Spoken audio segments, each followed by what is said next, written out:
What's going on, everyone? My name's Obi, and welcome back to the Courtside Financial Podcast. In today's episode, we're diving into what could be NIO's most critical product launch to date, the Envo L90. Now, I'm going to be transparent with you guys. I own NIO shares. I say this in every episode, but that doesn't mean that I'm wearing rose-colored glasses. Today, we're going to dissect this launch with the same analytical rigor that we'd apply to any major market play, because honestly, the stakes couldn't get higher. So here's what happened. NIO has literally launched their flagship, or Envo I should say, launched their flagship SUV, the L90 in Hangzhou. But here's the kicker. They slashed prices even further from pre-order. We're talking about a starting price of 265,000 Ren, and that's about 37,000 US dollars, including the battery. That's a 14,100 Ren price reduction, about a 15% reduction from their already competitive pricing. Now, when a company cuts prices this aggressive right before launch, it tells me one of two things. Either they're supremely confident in their cost structure, or they're very desperate to move units. With NIO, I believe it's the former, and here's why. NIO has been crystal clear about their goal to achieve profitability in Q4. Everything that they're doing right now is laser focused on that target. The L90 isn't just another product launch, it's their potential path to profitability validation. Think about the positioning here. Under their battery as a service model, the L90 starts at just 179,800 Ren with a monthly battery rental of 899 Ren. That's roughly 25,000 US dollars upfront with a 125 monthly subscription fee. For a large SUV with premium features, that's disruptive pricing. But here's what separates the smart money from the noise.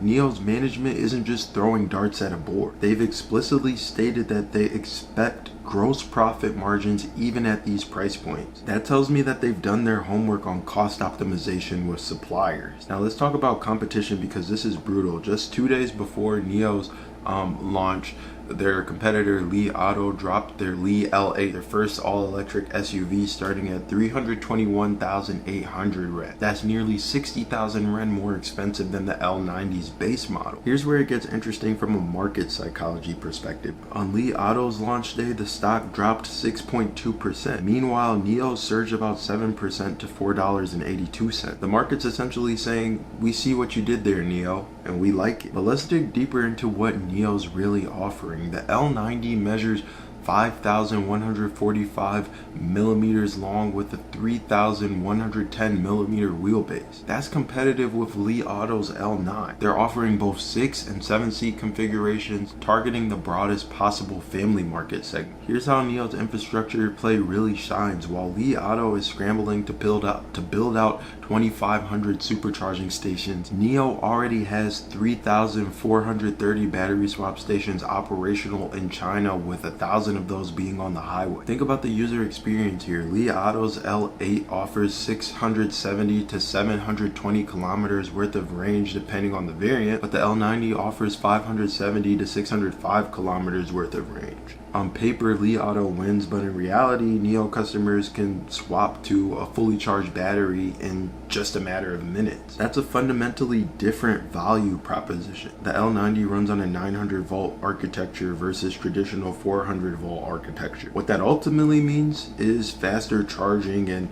better efficiency. The Pro and Max models push 340 kilowatts with 400 nanometers of torque, doing 0 to 100 kilometers in just 5.9 seconds, while the Ultra variant adds a front motor which drops that to 4.7 seconds. Now let's keep it real about the challenges. NIO has learned a lot from their Envo L60 launch, which didn't quite meet expectations. Manufacturing at scale is complex. One supply chain hiccup can completely derail an entire operation. They've been there before with the ET5 in December 2021. And let's talk about a bigger threat. Tesla's planning a Model Y L in China this fall. When Tesla moves, the entire market feels it. The current Model Y delivered 171,491 units in China for the first half, despite being down 17.48% year over over year. That's still massive volume. But here's why this matters beyond NIO bulls like myself. We're witnessing a fundamental shift in how EV companies approach profitability. NIO's betting that aggressive pricing plus their infrastructure moat can drive volume and produce healthy margins. If they succeed, it validates the battery swap model and forces competitors to rethink their approach to everything. If they fail, it raises some serious questions about premium EV profitability in the world's biggest EV market, which is China. For investors watching this space, the L90 is essentially NIO's profitability thesis in physical form. 6-seat deliveries start August 1st and 7-seat in late September. So the next few quarters, they'll tell us everything that we need to know. So there you have it, courtside financial family. NIO's placed their biggest bet to date with the Envo L90. The pricing is aggressive, the tech is solid, and the infrastructure advantage is real, but execution is everything in this game.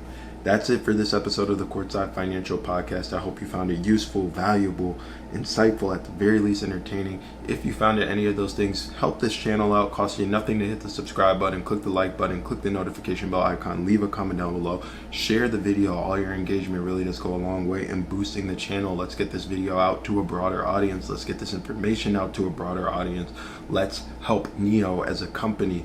Let's bring more information to the actual market. And bring more dollars into the market.